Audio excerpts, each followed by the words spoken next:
Hi అండి, అందరికీ నమస్కారం అండి. ఫ్రెండ్స్, మన వీడియోలోనే టాపిక్ వచ్చేసి కాంట్రాక్ట్ అవుట్సోర్సింగ్ ఉద్యోగులకు సంబంధించిన మరొక ముఖ్యమైన అప్డేట్ అయితే రావడం జరిగిందండి.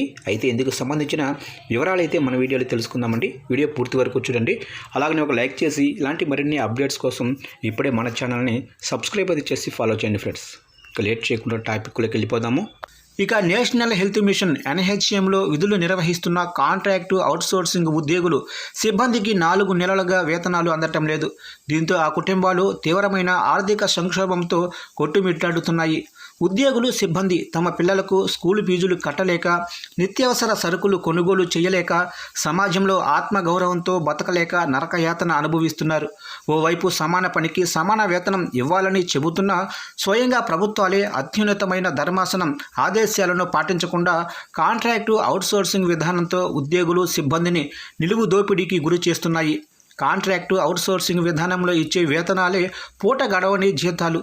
అంటే అవి కూడా నెల నెల అందకుంటే తాము ఎలా బతకాలంటూ ఎన్హెచ్ఎం ఉద్యోగులు సిబ్బంది కన్నీటి పర్యవంతమవుతున్నారు. తాము అందరితో సమానంగా విధులు నిర్వహిస్తున్నా నెల నెల జీతాలు అందక బతకటం కష్టంగా మారుతుందని ఆవేదన వ్యక్తం చేస్తున్నారు.